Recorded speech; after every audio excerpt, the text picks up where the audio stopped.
And good afternoon and welcome everybody. This is White Chocolate Podcast number 7. Yes, it is. I need 2 hands. There you go. 2 hands to do it. And we are coming to you live from the BLG Studios 3. Trace. BLG. This is our 3rd studio. 3rd studio. The problem is podcasting is very popular. It is.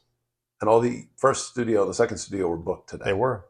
We tried to get an hour. We did. And they told us we didn't have enough followers That's yet. right. So that's on you all. We'll be here for a while. We're going to probably be broadcasting from the BLG 3 studios. But anyway, here we go.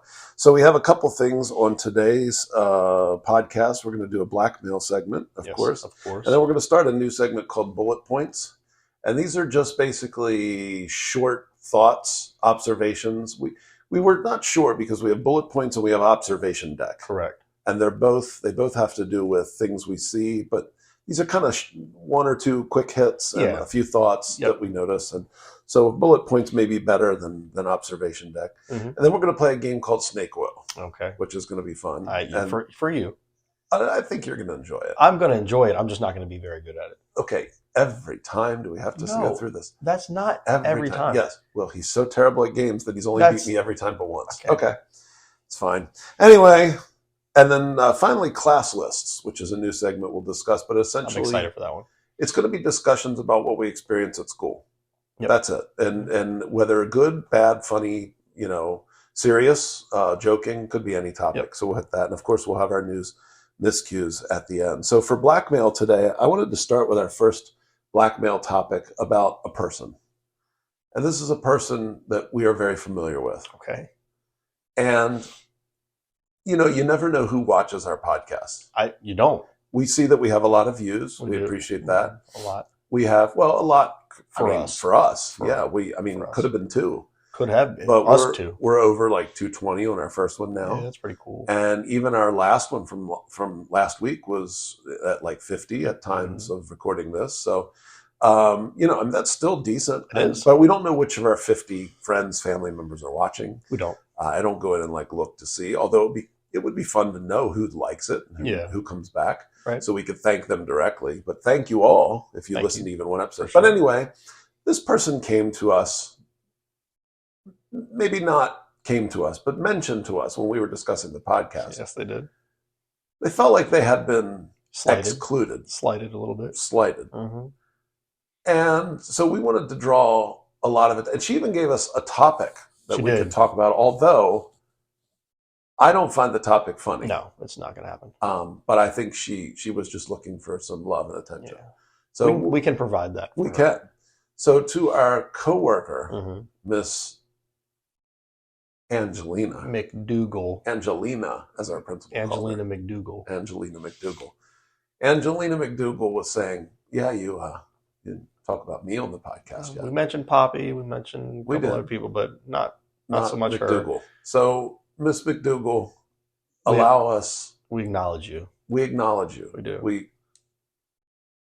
I don't know. Isn't this something? Depends on who you are, I guess. Okay. Well, in any case, I would like to acknowledge. I would give her propers. Her flowers, if you will. I would like. I will. Okay. I would like to mention that not only is she one of the most valued members of our team,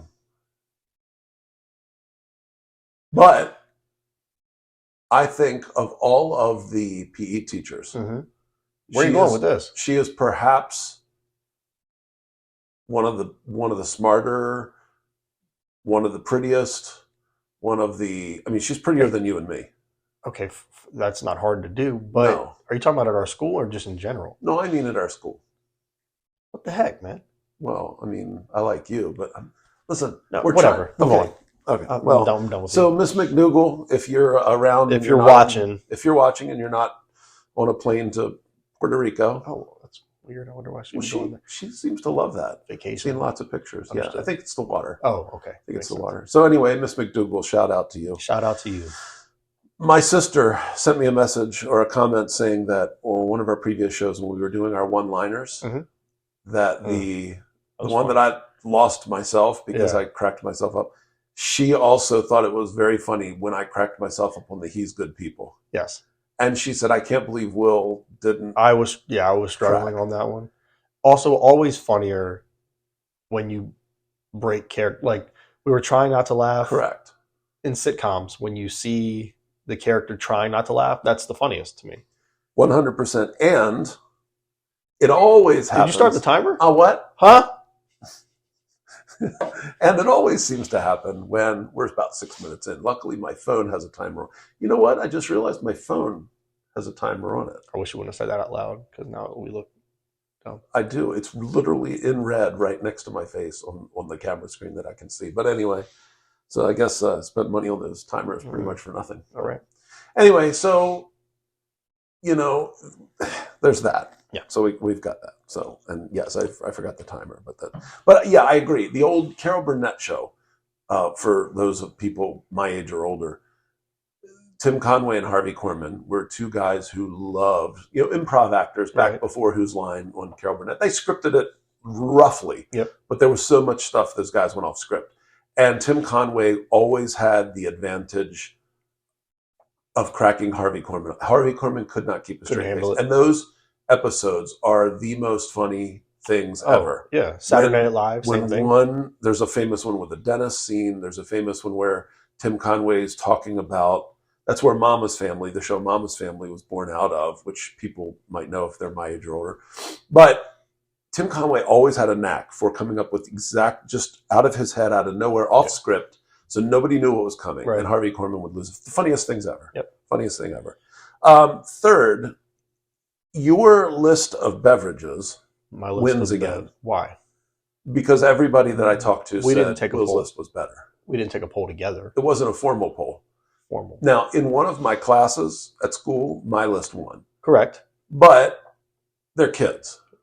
And that's a small portion of the population at all. Yeah, I think we were drafting for viewers.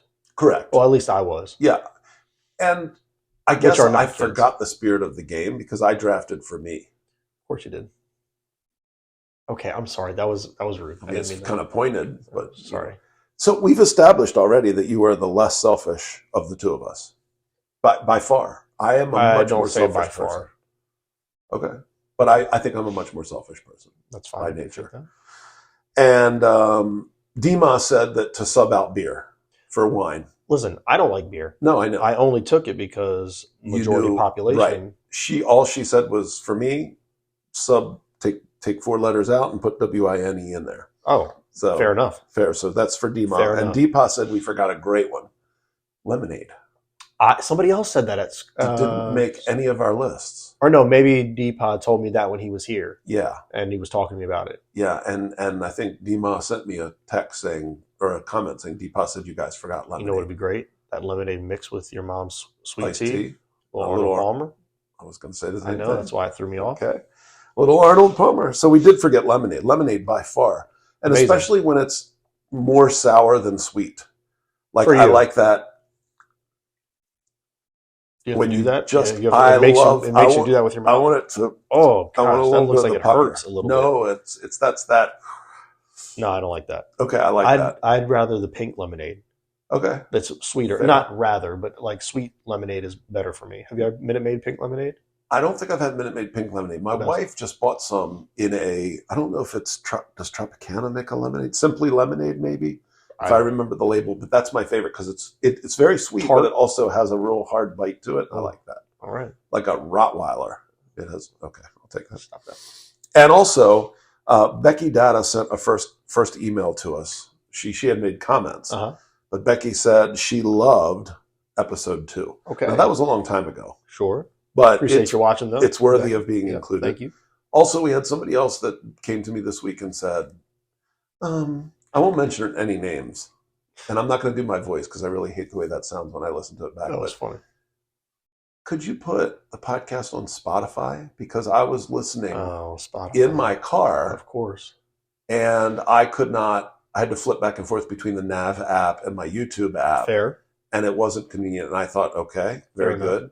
So this person suggested that we try putting our podcast on Spotify.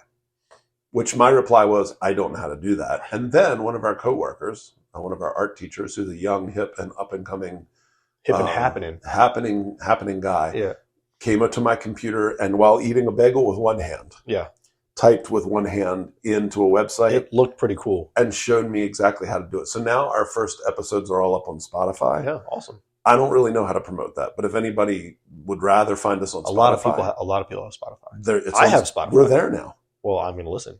You can see what we say. I'd rather watch. And I agree, but Spotify does video. They do, yeah. You have to scroll down on it. I'm not sure. I've actually never watched a podcast on Spotify, so I don't know. Which is I understand. But anyway, no, seriously, I don't. So we'd love to spread out to Downcast, Apple Pods, whatever, and I might look into that. But say what? No, spread out to. That's one of those comments I said. I hear it when I edit, but I didn't hear it in the moment. Did you say? I didn't hear it. Okay, I'll wait till later when I listen back. So anyway, that's our blackmail segment, and we're up to about 11 minutes. Yeah. So a little longer, but I don't. Is it necessary to call out the times? No. It's not. You do it, so I just roll with it. But I feel like is that good for the audience to know what time we're at? No. Okay. Not helpful. No. If they want to stop listening, they're just going to stop listening. Well, if they liked it, they're going to go, "Wow, 11 minutes. That flew by." Sure. If they were dreading it, they're like, "Yeah, we already know how long it went." So maybe they would just turn it off. Yeah, maybe I don't need to say that. But I like letting you know because you don't have the timer visible. I don't. You're right. So. Anyway, fair enough. So let's go to segment 2, a new segment called Bullet Points. No. Okay. Right. Segment 3. Segment 2. What those pictures behind you are quite beautiful, by the way. Took that either I took that or my wife took that when we were in Montana. That's St. Mary's Lake in Montana. And how did you split them like that? Was it same just picture? My wife did it on one of her like apps. an MPix or something or an app. That's really cool. I like that a lot. Just noticed it actually. Beautiful. I want to go there. Okay. Anyway. Me too. Okay, let's go. All right. Deal. That'll be it for this week, folks. See you later. All right. Bullet points are quick thoughts. Some may go 30 seconds. Some might be, some might be 3 minutes. We'll just see how it goes. Yeah. First bullet point. Hit me with it. At my son's band concert last night, at any concert, at any show, I don't get people that don't understand their cell phones yet. I understand that. First, there's the whole ringer issue with people don't silence their phones. Not silencing, okay. I personally keep my cell phone on silent all the time. Same. Okay. And you learn maybe because we're teachers, though? Probably, but also because I detest being that guy who's in a sensitive situation, blasting. Church, wedding, something, and all of a sudden, bling, bling, right? And you're like, and then everybody turns and looks, and you're the guy fumbling. Well, no, you have to turn and look. You have to play it off first. You have to turn and look and be like, well, come on, guys. And then you sneak it out. That is a great plan. I never knew the turn and look. You have to, it's the same. Well, that's a nice move. Yeah, I know what you were going with. It's the same as. Yes, agreed. Yeah. I was going to say, how'd you know? I already know. Yeah. That one I know. I'm familiar. Who did that? Yeah. I do that. Sometimes I do that in class. Nice. Well done. Walk by, and then the kids will be like, "Oh," and I just admit it. I just admit it. Yeah. Sorry, guys. All right. Crop dust the But people that don't know the difference, so okay, fine, they're not on mute. Then we're in a dark, quiet auditorium. Mm-hmm. They go to take a picture. First, they're 40 rows from the stage. How do you zoom in? The flash is not going to do you any good. But they forget that their flash is on. Oh. So they hold the phone up, and they're getting the picture, and they hit and then 10 rows light up in front of them. And then they immediately do the scramble. Sorry, guys.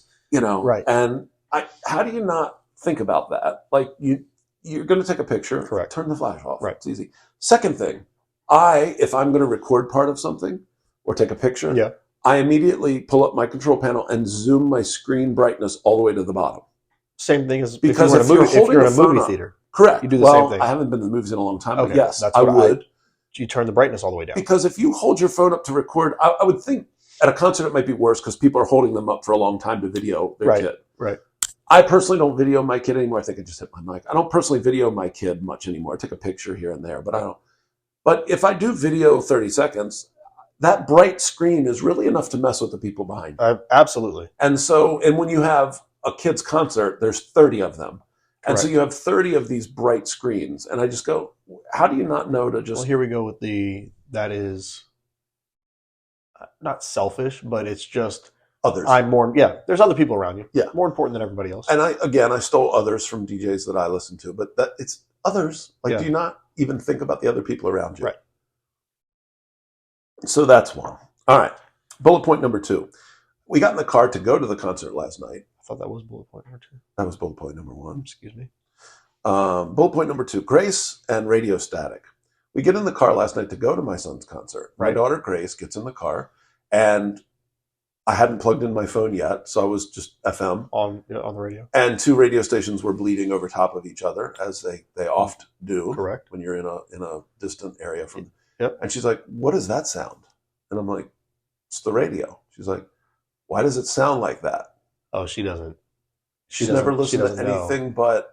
She never listened to FM or whatever. Yeah. So the idea that you have 2 radio stations, and I showed her just in our driveway, if I drift forward 15 feet, I get a signal from Cumberland, Maryland on a country station. Right. If I drift back 15 feet, I get the DC classic rock station. Right. And I said, it's just, and she's like, well, why does it happen right here in our driveway? I was like, well, it's not just here. It's everywhere.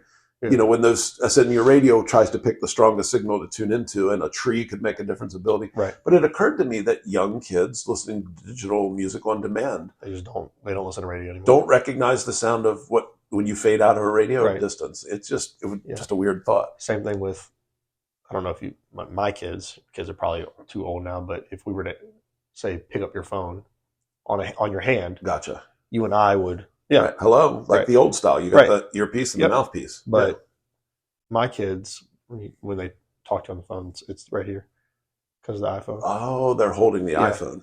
Here. It's funny. I've never tried that. Yeah. I bet our kids in school would do this. I would. Right at that 10, 12, 13 years. We're going to do it. We're going to do a little experiment when we get back to school. Okay. But yeah, it's just funny. Same thing, same principle. That's true. Just that generation, I don't think. And here's one I've noticed at school to I'm not going to say what every teacher in the world says, because that's one of the people I can live without, but which I know that's a different segment. But just to go along with what you just said, when you have a kid that needs to call home at school and they go, "Oh, I forgot my instrument." I said, "Was your parents home?" "Yeah, they're home." "Oh, well, you want to give them a quick call? Here's the phone." I hand them the phone. They don't know the number? Well, they dial the number, and then they're like, "What do I hit to call?"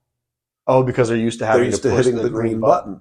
That's funny. And so I'm like, "No, did you dial the number?" "Yeah, it's already, just hold it up." Just hold it up to your ear. So it's weird when you think about people that have not been familiar with technology from a certain I thought you were era. going to say they didn't know the number. Well, a lot of them don't, but because it's number 2 on their phone or whatever. But even if I give them the number, they go ding, ding, ding, ding, ding, ding, ding. What do I hit to tell it to call? So that's kind of fun. Next bullet point. This is purely selfish, but this is there is a composer that composes a lot of music that I play in middle school. Yeah. Her name is Soon-Hee Newbold. Okay. She is from Frederick, Maryland, so not far from where we are. Sure. And I've played a lot of her songs because I really like the way she writes. Right. The kids like it. It's interesting sound she gets. She does cool songs like The Haunted Carousel, which sounds like this eerie merry-go-round. Okay. And her ability to capture these eerie sounds is really cool. Okay. As a matter of fact, I'm playing one right now with one of my members called Calypso C. It's got this really cool beat to it. So she's not a hero is too strong of a word, but she's one of these people that writes music that kids really like, and I can get my kids excited about playing it. So we're sitting at the concert last night, and they played a piece by Soon-Hee Newbold. And one of the girls in the band is a girl that my son has been sort of dating for 6 months. And she gets up to announce the piece. He has the students get up to announce the pieces. What's coming next? Gotcha. And so she got up to announce it.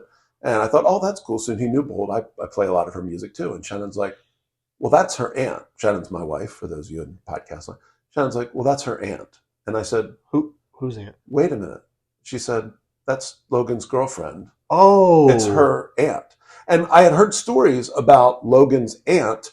They go to Disney World. What? She's got like memberships at Disney. And so, and the mom, Logan's girlfriend's mom, I'm trying not to use names just in case, but Understood. Logan's girlfriend's mom has said, oh yeah, my sister is a member at Aulani in Hawaii, and she's here, and so she pays for everything, and we just go. And so everything turns out this sister, who is Asian, is adopted because Logan's girlfriend is not Asian. Understood. She was an adopted sister to the Logan's girlfriend. Right. So all of a sudden I'm like, my wife's like, yeah, you didn't know that? I said, nobody told me this. How does she know that? I don't know. And my son's like, you ever wonder that? Yeah, I feel like our wives know a lot of things about just random stuff like that. Right. How did you know? And she's like, well, I didn't know you knew who that was. I was like, I've played 8 How or do you 10 know of her who that pieces of is? music. Right. And she said, well, I didn't know she did.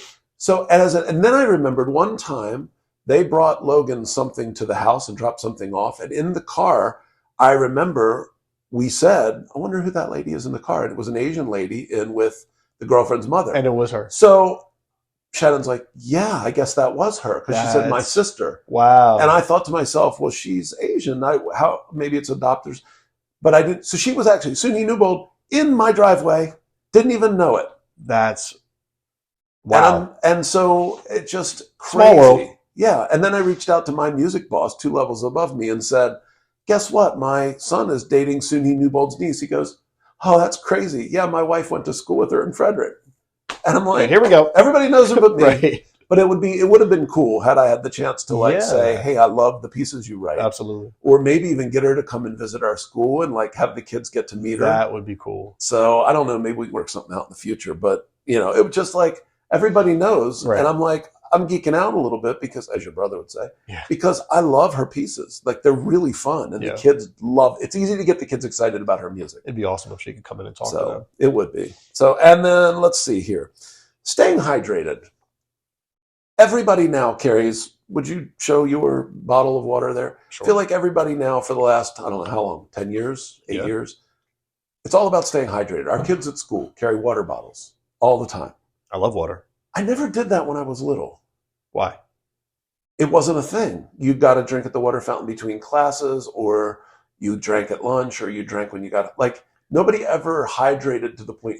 I feel like the world is obsessed with hydration now. Side note. Just on the water. Best water you've ever had right now. Tell me 3, 2, easy. 1. Right out of the mountain spring when I used to live on Gabriel in Frederick. Okay. It came out of a rusty pipe. No kidding. There was a pipe literally nailed right into a rock wall. Yeah. Where somebody, probably hundreds of years ago, drove that in to pipe into natural spring. Right. And the water would come out of there ice cold because it was into a rock wall, so it was under. Right. We would walk up from the school bus. We lived so far out, the school bus came 9/10 of a mile from our house. Oh, wow. So our school bus stop, we had to walk a mile to get to the bus stop. Literally uphill both ways in the snow. It was uphill coming home. I'm just kidding. I'm not. Right. I mean, we had 2 choices, to be fair. You could take the 9/10 of a mile route, which was more gradual, or you could cut right back up the back of our property, which required usually 4 hands to climb. Wow. And if you did that, you'd get home probably 15 minutes sooner, but you were huffing. You were risking. You were huffing. It wasn't dangerous, it was just hard. Okay. But if you went the long way, halfway up the long hill along the side of this was this pipe that stuck out, and water always trickled out. And you just hold your hands under it, and it was the coldest, cleanest water. Well, it was coming out of a rusty pipe, so. Yeah, but for some reason, I guess it had washed all the rust off. The only reason I asked, because when you are out in the summertime, when you were younger, not you, but when any kid is out, hose, fine. The best. And now people... Not allowed. My wife, if the kids drink out of it, even if I do it, I still do it at home. Not allowed to? My wife would... What are you doing? Don't do that. That's disgusting. No, I will let it run for a second or two. But clear it out a little bit. Anyway, sorry. Go ahead. I didn't mean to cut you off. No, you didn't cut me off at all. It's just staying hydrated seems like, and maybe it's research, but when you were in elementary school, or middle school, did everybody carry a bottle of water with them? Like our kids do? I don't remember. Yeah, honestly, I don't remember. I know I didn't, but I don't. I drank a lot of water. I don't know if I carried a water bottle like this. I don't think I did. They all just seem infatuated with hydrating.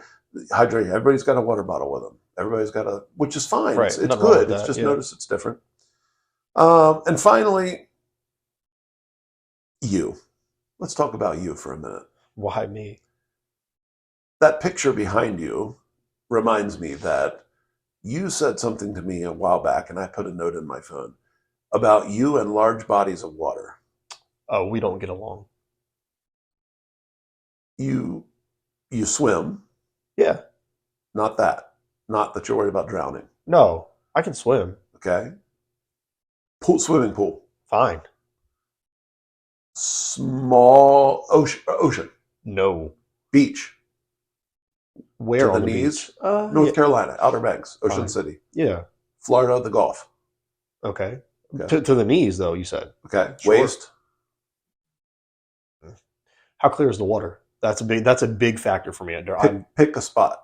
Pick a spot you've been to the ocean. Ocean City. Okay, not very clear. No. Knees? Sure. Waist? No. Nope.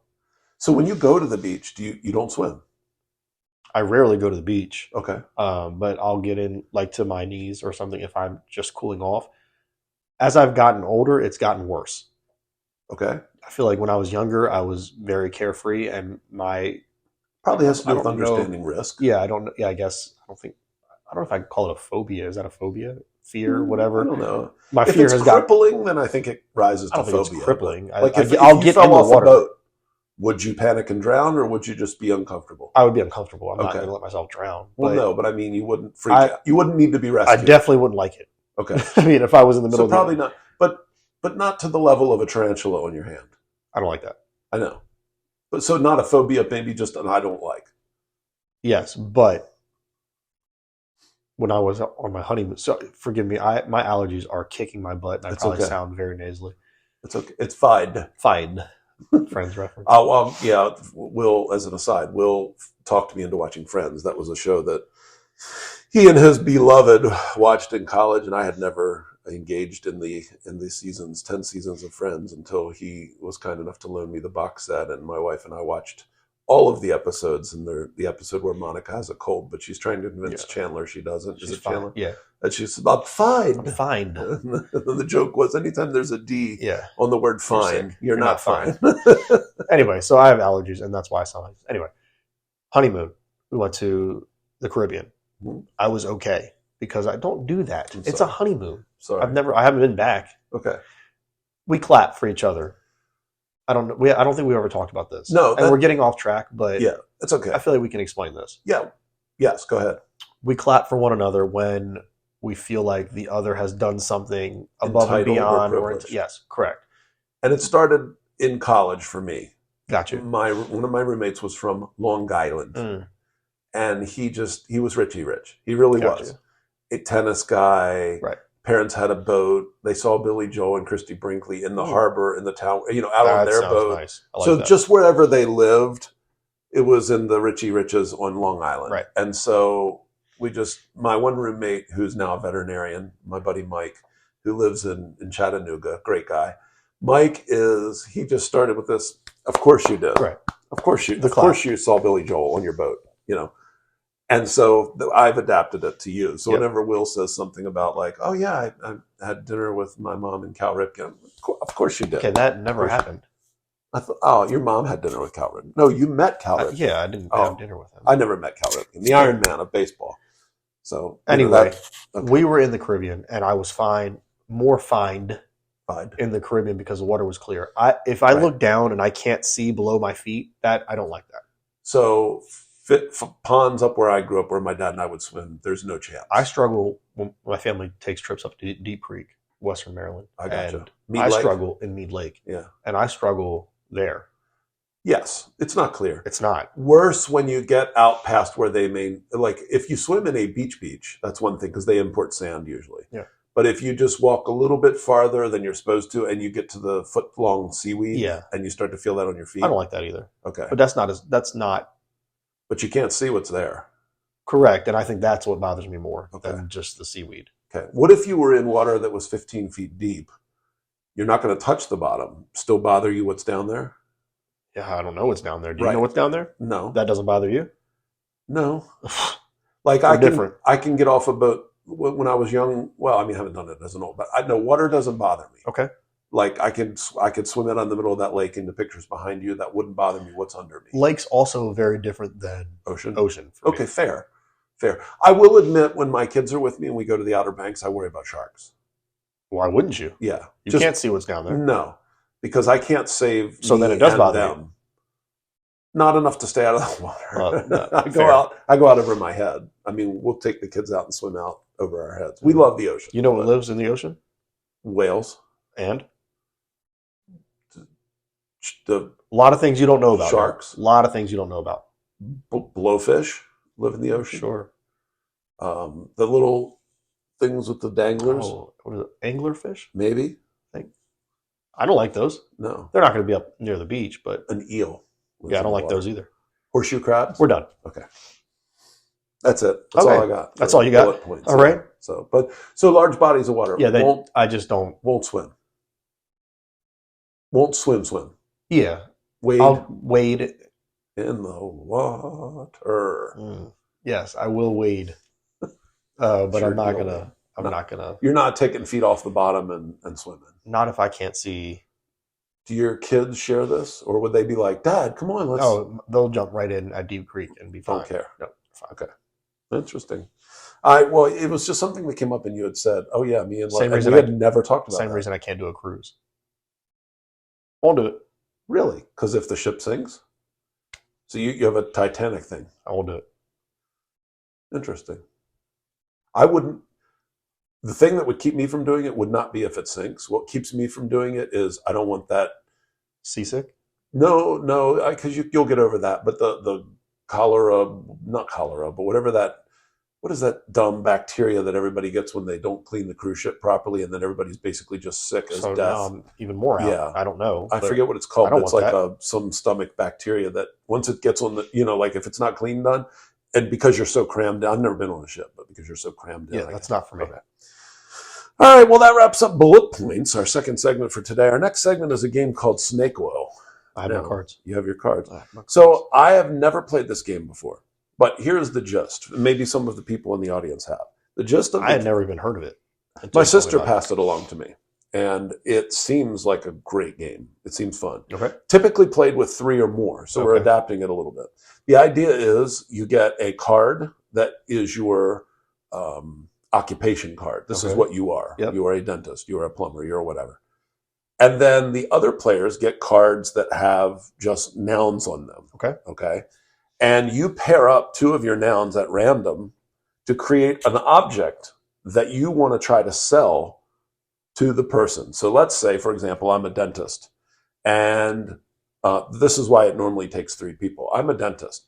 You might come up with, let's say one of your words is bowl and one of your words is napkin. Okay.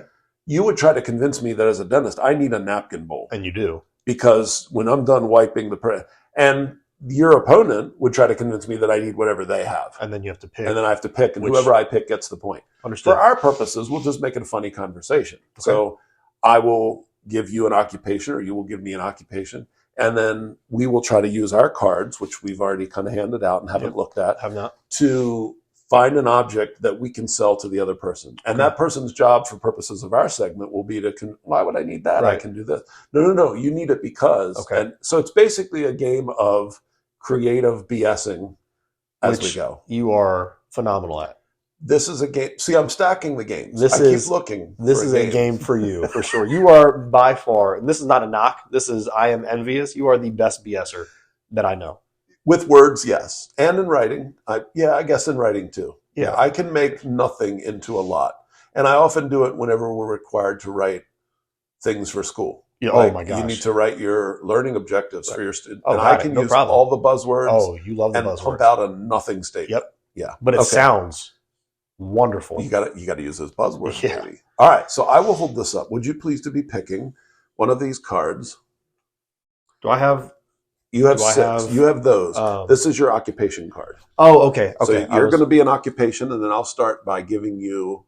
I'm going to pick 2 cards. Okay. Am I looking at this? You can, yes. Okay. And it's 2-sided, so you just pick one or the other. Now I'm going to pick 2 of my cards. I think what we should do is we get to look at our cards. Okay. You'll read your occupation. I'm an assassin. 2. Okay. I'll pick 2, but then what I'm stuck with on the last one could be very funny. You know what I mean? So you get to pick. You get to pick the 2. Right. Okay, that's you. So you're an assassin. I am. So I'm going to say that I need. One more time. I think I'm going to need. Okay. The 2 cards I'm picking are a goblin card. Okay. Okay. So I have a goblin and an earring. Now, let me tell you why you as an assassin need a goblin earring. Okay. A goblin earring. A goblin earring. Okay. Now, you're going to try to sneak up on people as an assassin. You're not going to be obvious. No, I'm going to be quiet. You don't need this long dangly earring. Goblins, very small. Okay. So when you go to put on your goblin earring, because let's be honest, it's part of the look. You want to be a little bit out there, Right. but not so out there that you draw too much attention. Okay. So an earring, fine for you. You have earrings now. I do. But if that was a goblin earring, also, no, first it's small, so it's not noticeable. Right. You don't want a big dangly when people go, hey, what? And then they notice you. But even if they do notice you with the goblin earring, it's a conversation piece. It is. It gets them comfortable with you. Okay. So they go, hey, man, that is a really nice goblin earring. Okay. And you go, oh, yeah, my great-grandmother used to make goblin earrings and back in Nova Scotia. And so she made this goblin earring set for me. And you get them to call. You get them to, now listen. I'm listening. I'm sorry. Where did Nova Scotia come from? It's a nice place. I feel like I'd want to go to Nova Scotia. All right, here we go. My grandfather said it was a beautiful place. All right. I've never been there. People are nice, and the music's really good. Okay. Great fiddling in Nova Scotia. You like to fiddle, don't you? I do. Natalie McMaster, one of the best fiddlers from Nova Scotia. McMaster. Anyway, get back to my goblin earring. Yeah, well, your goblin earring conversation piece gets them to lower their guard. Okay. They go, this nice man with his conversation piece goblin earring, small. If they don't notice, fine. Okay. But if they do notice, that's even better for you. So it gets them off their guard. And then when they go, oh, it's nice to meet you. It's nice to hear about your grandmother from Nova Scotia who makes goblin earrings. Mm-hmm. You go, yeah, it's really nice. And when they turn around, bam, that's when I hit them. They didn't even expect it. So the goblin earring draws people in? It might. It's a conversation. Here, first of all, you got to that's one. Right. If they didn't notice, yeah, fine. Okay. Then it's just part of what makes you a little quirky, a little different. And maybe as part of the goblin earring, you have a whole set. You pin it on them after you leave your mark. And I'm the goblin assassin. You are. So it's your trademark and sold. Okay, very good. They got that. I wasn't with you until I had a name. And when you gave me a name, the goblin assassin, I was locked. Lock it in. Good. Well, I wish I'd have thought of that a little sooner, but there you go. All right. So the goblin assassin sold. All right. So now I will randomly pick Okay. Not looking. Okay. I'm going to be so bad at this. No, you're going to be great. Okay. You're going to be great. If you say so. I am a burglar. I got to look at my cards. A burglar. I'm a burglar. Okay. So I would like it very much if you would sell me something. Remember, whatever you use, the last two, you're going to be really hard pressed to make something out of it. That's going to be the funny part. Okay, I agree. 3. Okay. I think I have my 2 cards. I am going to use pardon me, and try to sell to you a freezer pistol. And let me tell you why. Wait, I'm a burglar? You're a burglar. Let me tell you why you need this. You might not even need to explain it. Everybody needs a pistol. Everybody needs a pistol. But okay. Let me tell you why you need a freezer pistol. Okay. You're a nice man, Dirk. I try to be. And the only reason that you are committing these crimes is to help your family. You don't want to hurt anybody. I just need the money. You just need the money. Yeah. And I lost my job down at the plant. You did. And when you... It was how I lost my job it was a calendar factory. And I just took one day off. It's gonna be a bad joke. I'm sorry. Yeah. Back to my freezer pistol, please. Sorry. You just can't let the jokes go. You have to throw the bad jokes out there. I'm like a child. I have no self-control. We're getting back to the freezer pistol, please. Freezer pistol. Thank you. I'm a burglar. And when you are in the middle of robbing people, I don't want to hurt them. You don't. And I just want their money. You need the goods, and you need to get out of there. Okay. And instead of hurting them, all you want to do is freeze them in their spot. You don't want to take them out. You want to send them home to their family just with less items than they had originally. So this would be like the kind of gun that Frozone would carry. Correct. Because listen, you're not out to harm. No. You just want to help your family. And I don't want them to put me in a position where I have to harm them. Correct. And so if you had to take action, you pull that freezer pistol out, put them right in their spot. What makes the freezer pistol work? Like, listen. Yeah. Because I'm going to be in room temperature. Yeah. So it has a cooling agent. Is there something there? Yeah, I was looking at this. It has a cooling agent inside.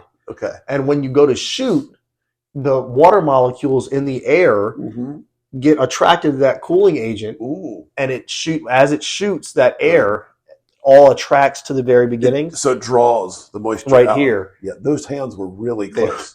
That's why I did it twice, because I realized. So it just sucks the moisture out of the air. Yes. Does it work even in dry climates? Like, let's say I'm in Arizona, very dry there. Listen, it's a dry heat. You also carry a spray bottle with you just in case for that reason. That's good. Yeah. So you're prepared. So yes, hit them with the spray bottle and then the freeze pistol. Correct. Yeah, and that's the way you have to do it. That's the order it goes in. So reloadable, I assume. It's got cartridges. It does, but it has many. You can fire many times because they're. I mean, as long as you're in a cool climate, or you have, it's really just using the oxygen in the room. That's it, and it's one shot and done. How long does it take? Do they ice cube up?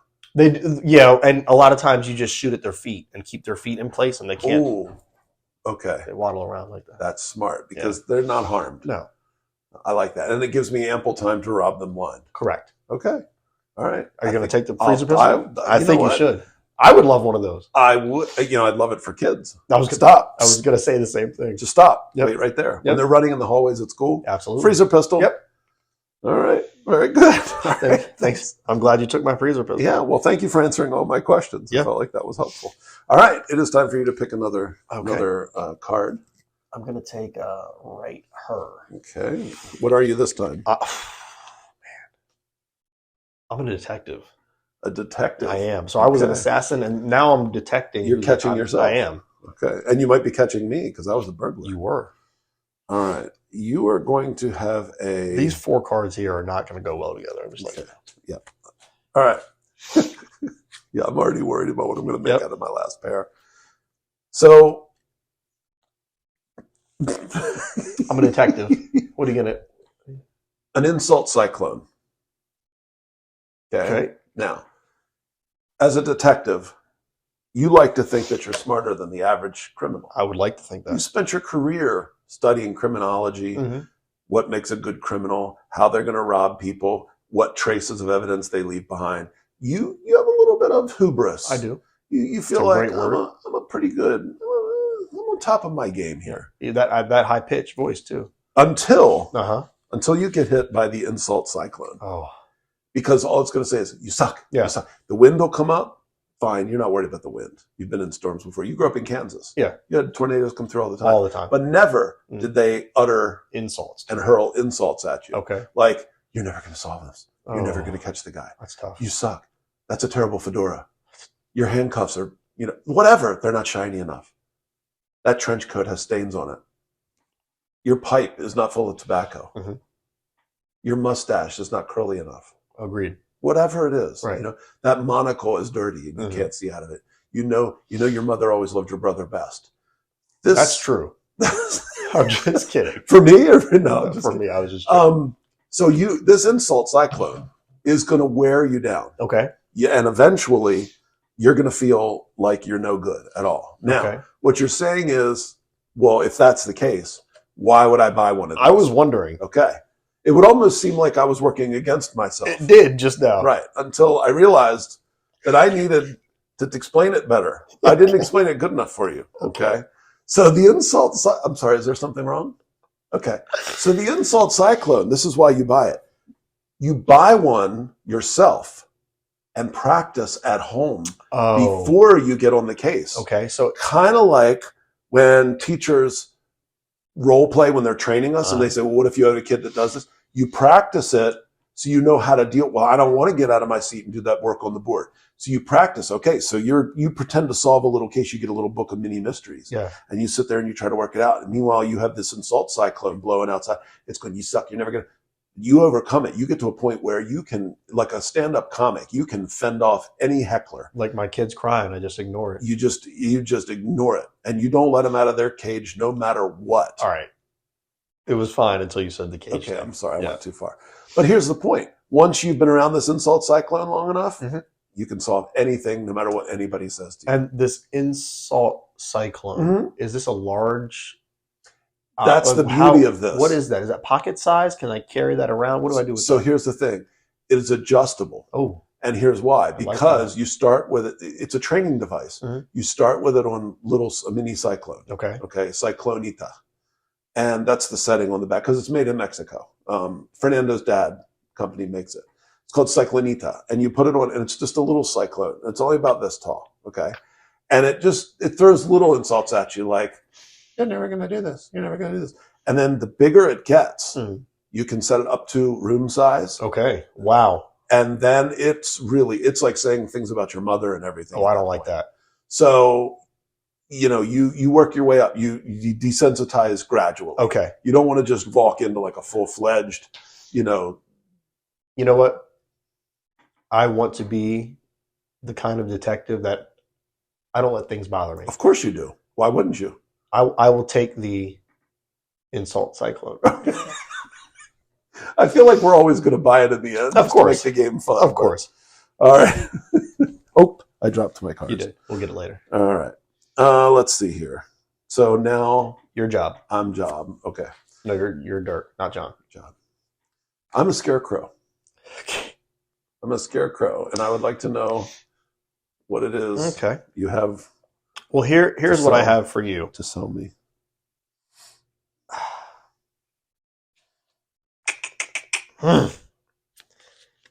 Mm-hmm. I have just the thing you need as a scarecrow. I would hope you would. You're out in that field all day doing your scarecrow job, and you do it well. Thank you. I try. You get bored sometimes. Oh my gosh, just hang in there. And listen, there are not a lot of things to do, but there's wildlife around you. There's Count the crows. Trees, corn. So what I am here to offer you to pass time as you're doing your job is a riddle plant. And listen, this riddle plant does just what it says. Plant's next to you. Mm-hmm. You're doing your scarecrow thing. And it's just feeding you riddles so that during the day, you don't get bored. My brain is occupied. Your brain is occupied. Now, this plant, when you're done with your scarecrow job, pick it up and take it with you. It's a portable plant. Ooh, so it's a plant in a pot. It is. It's a potted plant, yes. Gotcha. And you'll set it out there, and it'll blend in and look just like a plant that's around you. Convenient. It is. And you can take that home. It is, listen to me, this plant never runs out of riddles. Original riddles. Original riddles all day long. 24/7, 365. So I have a question. Is there an off switch? Yeah, you don't have to do the riddles. Okay. It's not a situation where the riddle, it just feeds it to you all day. It's going to annoy me. No, it's going to be you turn the plant on. Yes, I do. What? I'm sorry, what? You turn the plant on when you are bored or feeling a little run down. Okay. And then when you've had your fill of riddle, reach down and turn that plant off and here's my go concern. back doing your scarecrow. Here's why I might not want to buy this. Okay. You say blends in. It what does. if the farmer comes along and harvests the crop and cuts down the riddle? Maybe, is there any kind of a warranty or a guarantee? Because let's say he comes through with his combine and he's cutting down the corn and he's, and he hits the riddle plant. Yeah. Because it blends in so well. He wouldn't see it. it. There's full warranty on it. And I'm glad you asked that question. That farmer. Are you? No. That farmer.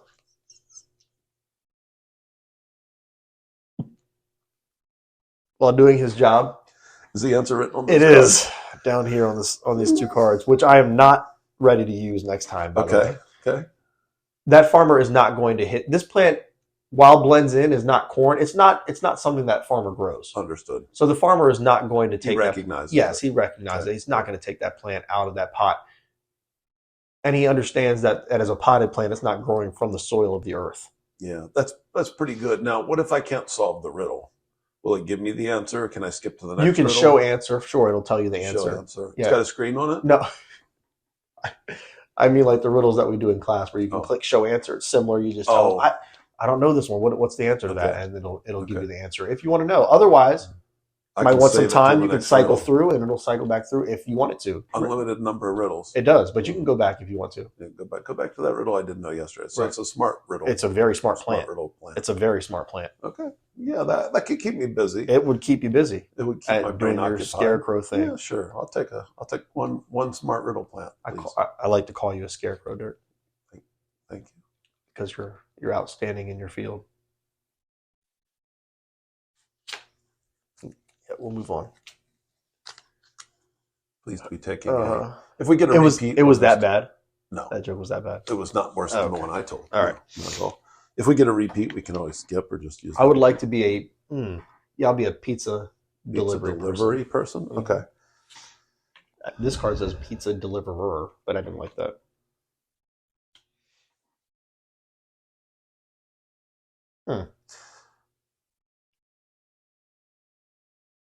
So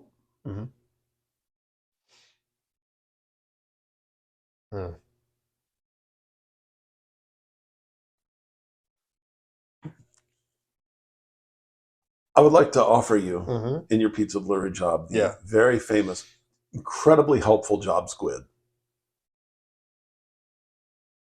Okay. And now it's not going to be. You're going to have to fill me in because you said it's famous, but I have never heard of this. Well, it's not going to be a squid job. Okay. No.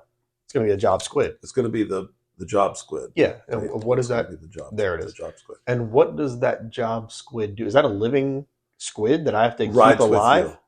You know what? No, it's self-contained. Oh. It's in its own container with water and everything that it needs. But what it does is it is able to reach out they have like little things where it can reach out and it can hold the pizzas in the car for you while you're driving along. Okay. Now my question with that is I just have a seat that I can just put the pizzas on. So why is that better than the You hit the brakes? Yeah. Pizzas all over the floor. I strap mine in. My seatbelt. I strap them right into the seatbelt. So that's handy, but it takes much more time. Oh, and also it does because you have to clip it in. And then think about it. Every stop, you get out, you have to unclip, figure out they're stacked, I presume. Sure. And you have to figure out which piece. The job squid, also famous job squid. The job squid also tells you it hands you the appropriate pizza. So it is smart. It's intelligent as all get out. Okay. And when you pull up you say, "Oh, now arriving." Your GPS now arriving 725 North Walker Street. It goes. It just reaches its hand right up there and says, and either hands you the pizza, or if they're laying something, points it out, opens up the little bag for you, and hands you the appropriate pizza for the job squid. This self-contained job squid. If I am on a pizza run with more pizzas than it has tentacles, how does that work? Because I'm wondering how it can hold everything with a certain amount of appendages. That's a great question. And what's something in our R&D center, in our research and development center, we're working on a squid helper. Oh. And so that's a separate attachment that attaches onto the existing cage. And it adds tentacles. Okay, so it's an attachment. It's an attachment. Yeah, it's an aftermarket thing. It's still in research and development. Sure. Right now we're having trouble because as you add more attachments, they tend to fight with each other. Oh, so we're trying to... Didn't even think about that. Genetically engineer them to be cooperative instead of competitive. But it really speaks to the quality of the product because the job squid wants to do a good job. So bad. And so when you put 2 auxiliary squid helpers on, trademark, by the way, so don't try to use that. Everything okay? Yeah. Okay. The squid helpers compete so much so that they fight with each other. Okay. So but that's going to be in the works. That's a kink that's going to get worked out. It's a definite kink. Okay. And when you get the job squid now, you say, well, how long is it going to be? 6 years at the outside. We're looking at 3 years. Okay. Maybe. Before you can attach as many 3 years is a long time. Here's my other question. I'm a patient man though, so that doesn't deter me. Here's what might deter me. Excellence takes time. That's correct. Here's what might deter me. You said it's a self-contained unit. How big is that unit? Can I fit that in my car? It'll sit right on your passenger seat. Okay, and that seems a bit cumbersome because water gets heavy. I'm not sure what. It's cumbersome? Yeah, the water I feel like would be. How do you carry that to your car and take it out? I feel like that's a bad back problem for me. Well, it's got wheels. You didn't mention that. So I'm trying to learn about the product. Okay, I'm sorry. So when you talk down to me, it makes me not want to buy it. Well, it wasn't really talking down. I must have forgotten to mention You did forget to mention it. So be a better salesman. I'm sorry about that. You know how on a carry-on baggage. Yeah. It has the extendable handles. It does. And wheels. Okay, so it has. It's just like that. Okay, but I can't go into every detail. Will, would you want me to go into the double welded sidewalls as well? No, you don't have to go into double welded sidewalls. Okay. I was just trying to figure out if I wanted to. So you wheel it out from your house. Okay. You set it flat on your passenger seat. Yeah. Bingo bango. And that's it. And then when you get Squid Helper, they have one wheel because it attaches onto the big one, so it has one additional wheel. That way, it's nice and balanced when you roll it out. You don't even have to worry about it. And they make it extra extended for tall people. So no more of this leaning way over to try to hold the handle. Because that's a problem. That's something I've noticed as a problem. Sign me up. Okay. Job Squid. 3 for 3. Yeah. All right. The final job that I will have for this segment. I don't even want to try to give you. No, you're going to do great. It's going to be great. It can't be worse than Job Squid. Will, I'm a medic. I need to save people's lives. What do you have that can help me save somebody's life, Will?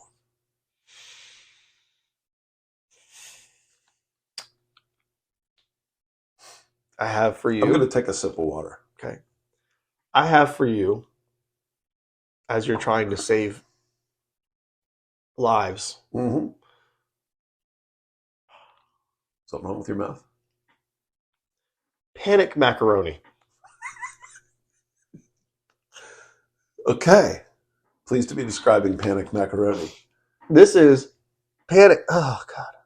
Panic macaroni is not necessarily some. I've looked, but there's really nothing else on those cards. I was just looking at the back of it. Oh, yeah, those are cool. Snake oil. Yeah. Listen, panic macaroni is not what you think. You get hungry when you're saving lives, Dirk. You need to eat. And listen, very important. Panic doesn't necessarily mean like you're flustered. Panic just simply means it's quick. Yes. And when you're in a hurry, it might seem like you're in a panic. Okay. But really, it's just quick, fast, and ready macaroni that you can eat on the go. I don't know necessarily. I'm trying to talk the people out of calling it panic macaroni right now, but this is just the people. Who are the people? The people that we are creating this product with. Oh, okay. The partners. The stakeholders. So the name is not set in stone, but this is just very quick and ready macaroni that you can eat on the go. Listen, medics and people that are in that field deal with panic situations all the time. All the time. So we just were trying to do a play on words there with that. I gotcha. And so just really want you all to be nourished. And I know how much medics love mac and cheese. Yeah. Well, I mean, it is you get a lot of carbs. You do. And that will keep you going. Quick energy. I know row runners eat a lot of carbs, so it makes sense as a person always on the go. Always on the go. Now, how do you prepare the panic macaroni? Like, is it pre-cooked or it's not pre-cooked? And because we didn't want it to go bad. Understood. So we wanted to keep right. So I'm in my ambulance. Mm-hmm. I'm on the way to a stabbing call, and I'm feeling really low energy. Yeah, you need to get something in your panic macaroni. System. How do I prepare it? Listen, all you're doing is adding water. It doesn't even need to be hot. That's the beautiful thing about this macaroni. I eat a lot of cold lunches. Pack a lot of cold. Kind of like it. No, you're not understanding me. No, I'm not. We're trying to make this so easy on you all. Mm-hmm. What do you mean by you all? You people. The medics. Us people? Yeah, the medics. People that are like me. People that take care of other people. Okay. We're trying to make it so easy on our consumer that it doesn't even need to be hot water. Gotcha. This has an agent in it that will heat up as the water is poured. So all you're doing reacts with the hydrogen or something. That's all.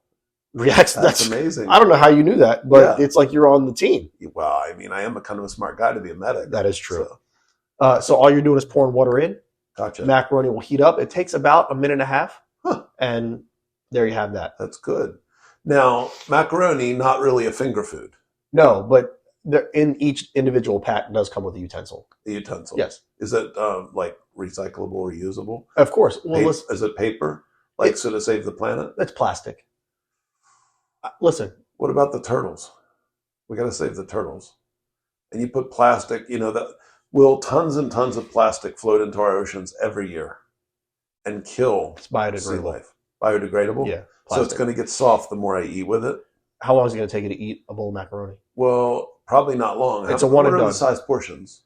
It's just a single serving size. Single serving? Yeah. Okay, so like 4 ounces, 6 ounces, something like that. Something like that. Okay.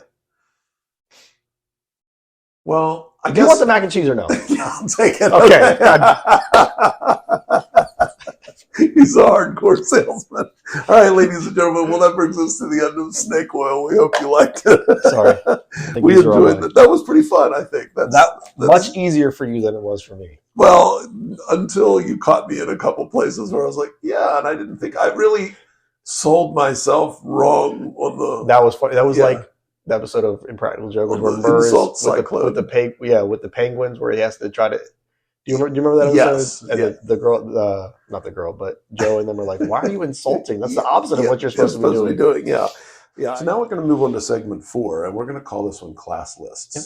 I don't think we've done this before, and I may have gotten it mixed up with a different segment when I introduced it at the beginning of the podcast. So if I did, I'm sorry. I think I might have gotten 2 mixed up. School days and Class List. Yep. We haven't done either one yet, but school days we're thinking about doing also. So maybe I said the wrong one. Class List is where we come up with a list of something on the internet, and then we just discuss whether we agree or disagree. Yep. So simple today, enough. Sounds easy enough. We decided that we would go with the scariest animals. Have you seen this list yet? I did not. I have not. Okay, so I just wanted to point that we have not seen this list yet. I scrolled through it, but I did not look at what was where. So I don't have anything prepared. Understood. So we're going to go with, these were voted on, apparently, by people, the top 10 scariest animals on Earth. And I think it would be more fun to go 10-1. Okay. And just decide whether we agree. Number 10 is worm. Is that real? Yes, it's real, and I don't understand it. Now, it says they would include like tapeworms and leeches. Okay, that's a little more menacing, Correct. But I still feel like I can find 10 scarier things on this earth that are scarier than tapeworms and leeches. I agree. I don't think worm belongs in the top 10. I would. And worm beat out like jellyfish, mosquito. Some of these are not anglerfish. Like, I don't feel like any of those are the top 10 scariest things. But so worm we disagree with. 100%. Okay, I agree. Vehemently. Number 9. And I so disagree with worm because it should never be juxtaposed with number 9, which is a bear. Yes. 100% top 10. Agreed. The size of the paw. Swipe. Yeah, the size of that paw completely could eviscerate you. Correct. One swipe. I mean, and we all saw, or most people saw the Leo movie. What was the Leo movie where he gets attacked by the bear? That was the big scene. CGI. The Revenant. The Revenant. Sorry, it took me a second. Great movie, by the way. Loved it. Even though a little long. Yes, ran a little long for me. Yes, I like that because it showed just that plight. It made you feel that. Oh, it was good. It was great. It just ran a little. But when you see that bear and you think about the size ratio, and we have bear around where we live. Sure. And when you go to Mead Lake, there's bears up there. Yep. I've only seen one in person twice. Once in the wild in a campground, and one which was frightening, and once in a bear show in a place in New Hampshire, where they had black bears that did cool stuff. It was really neat to see them.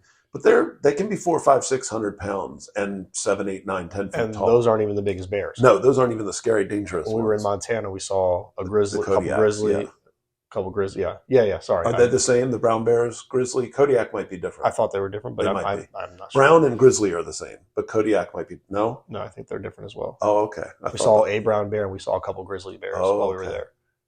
Huh. At least that was my understanding. That's what I was told while I was there. I'll have to. Anyway, and then you got polar bears, which are just ginormous. Yes. Obviously, we're not dealing with those where we live, but just thinking about those and the teeth, just not. Bear clearly makes top 10. Absolutely. Number 8, tiger. Yes. I don't see why not. The tiger is the largest living cat species and a member of the genus Panthera. I feel like that should be higher. Have you ever seen one of them move? Stealthy.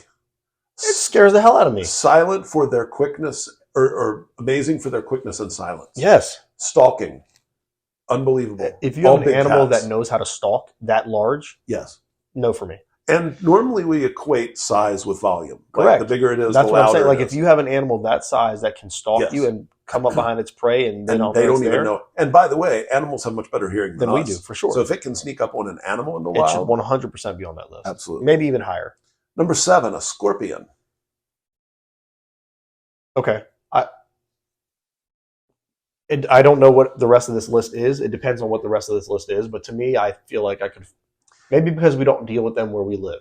Maybe that has something to do with it. And I mean, they are poisonous, but they're small. Small. Correct. Now, it doesn't take much venom to kill you. No. And if you're out hiking in Arizona and you get hit with a scorpion, and there's you don't have a way to... Yep. They're deadly. Gotcha.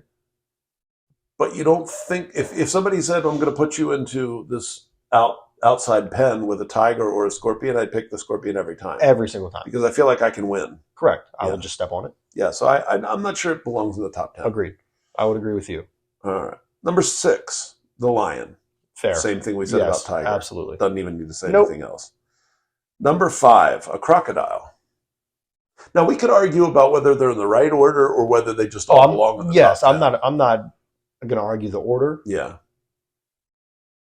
Sure. For me, probably this. Look, murky water, which you said you hate. That's where you're going to find these guys. And I don't like that. Right. The Okefenokee Swamp in Georgia. Their bite force. The Everglades. I wouldn't want to walk through there. I don't like that. Those are the shows that I mind. Like even those gator shows where they and swamp people. Guys. Do you like swamp people? I loved it. Love swamp people. But those guys that would jump right in the water. Yeah, I don't like that. That water, I don't think I could jump in, knowing that they're crocodiles. Yeah. So maybe I have that same fear as you because I don't want to get grabbed and drug under by a crocodile. Have you seen how big a saltwater crocodile is? I don't know. And the way they can jump out of the water with their tails and how they... they propel. Yeah, I'm not. So crocodile we think can make top 10? I think can make top 10. All right. 4, a snake. Okay. I know a lot of people have fears of snakes. Yeah. I think... Not over a crocodile. Agreed. I was going to say, I think crocodile, bear, lion, tiger, all scarier to me than a snake is. And we only have, to my knowledge, 2 poisonous snakes where we are. Yes. We got the rattlesnake and the cottonmouth. That's it.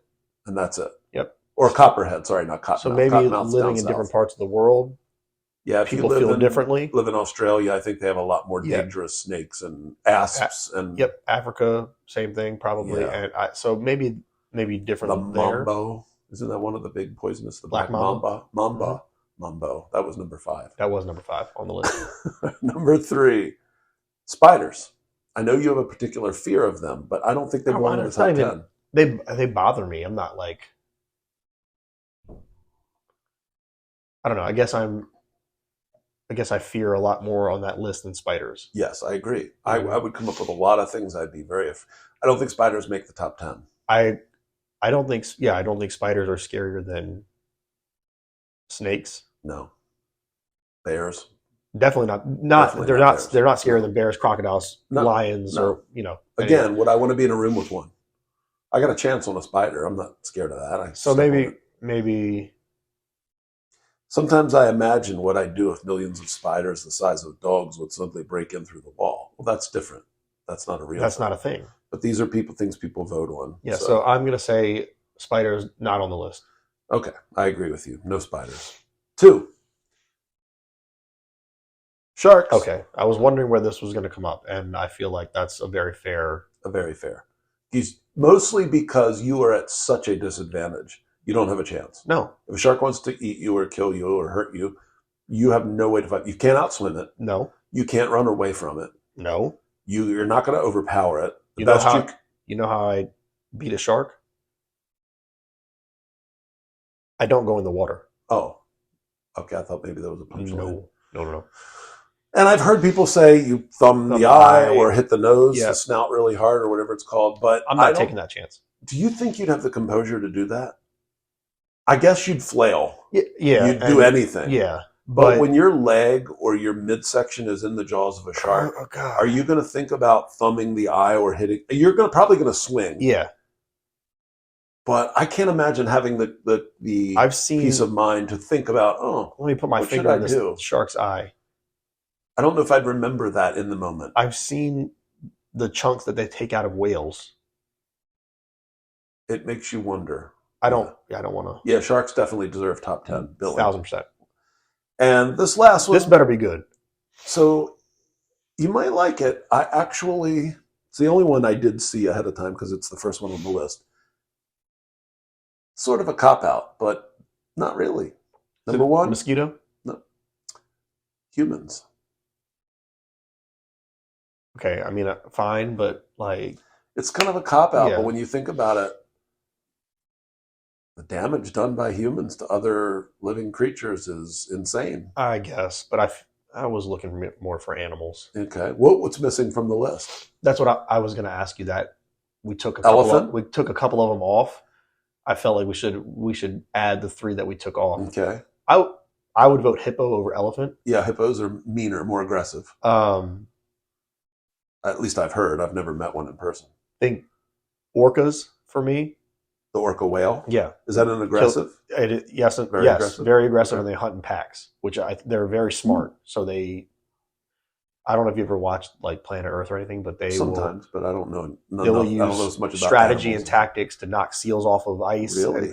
It's so cool. I have one that I think should be top 10. Okay, hit me with it. Wolves. Okay. And/or coyotes, but wolves. Okay. Because of the same reason you just mentioned. Things that work together. Hunt in packs.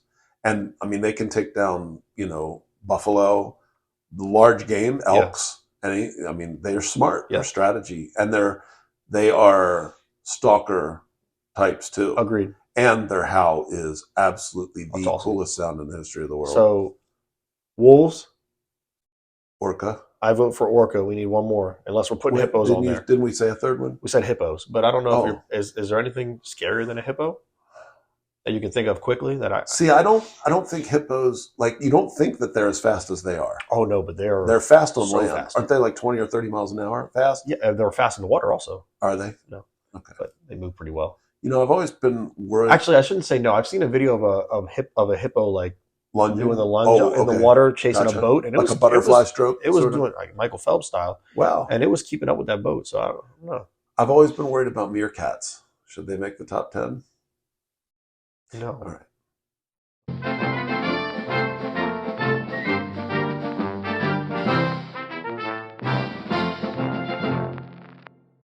So today's story, Will, bulldog puppy. Okay, adorable. Not a Florida man this time. Okay, bulldog puppy. Bulldog puppy that chewed his owner's toe to the bone. Wow. Okay. May have saved his leg.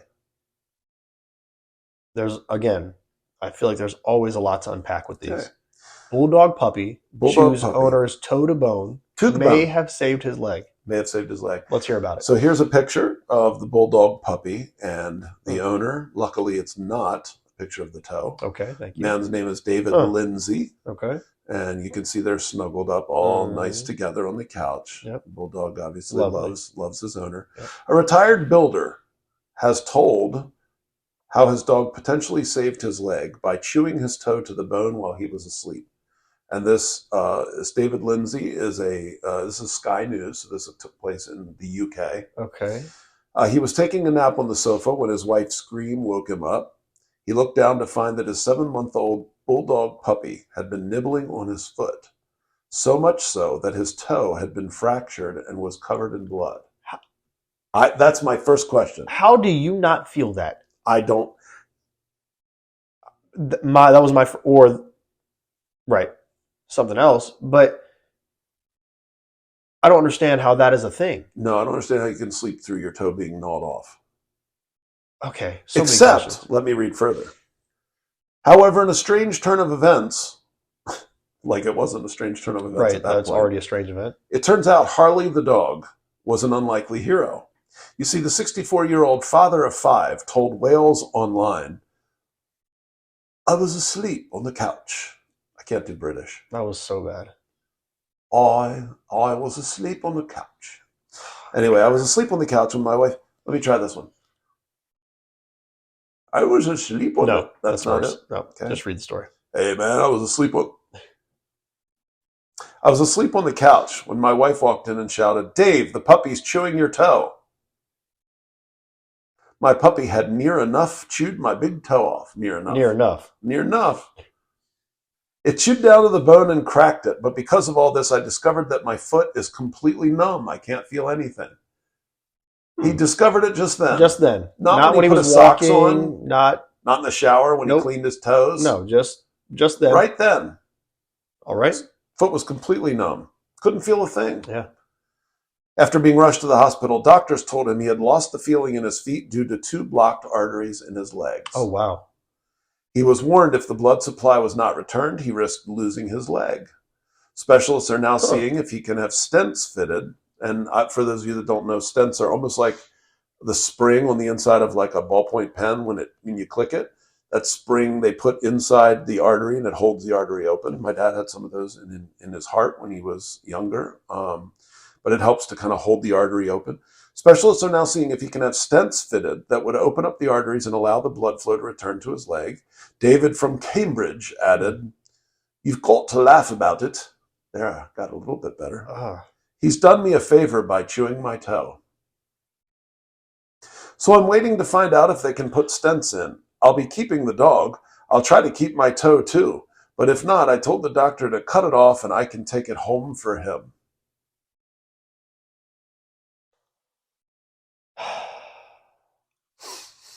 Somehow I hope he gets to keep it because I don't like the idea of him taking his toe home and feeding it to his dog. That's terrible. It is terrible. I mean, it's raw meat. We don't eat things that other people around the world eat, but for some reason, I don't, my dog will lick my toes sometimes or lick my feet. I don't like that. It feels nice, honestly, but I know it's gross. I know my wife says the same thing, but I would never let her eat my toe. I would hope not. Like, let's say I severed it in a boating accident. Let's say. I would never just go, here you go. Follow it up with a little kibble. Oh, anyway, well, that segment is done, thank God. And that's our podcast number 7. That's it. Thank you, everybody, for listening. Thank you and very much. Please, click like and subscribe. Hit the little bell. Subscribe. Yes, love the bell on YouTube. It's always up there. Right up there. I know. It's I see it with there. If you'd hit the bell for us, remember you can email us or leave comments on YouTube or send us a message anyhow you like. And we are on Spotify now. So if you prefer Spotify, check us out on there. It doesn't really matter where you listen to us as long as you listen. And we appreciate it. We ran a little long this week. Sorry about that. But we hope you enjoy it. Have a good week. Bye-bye.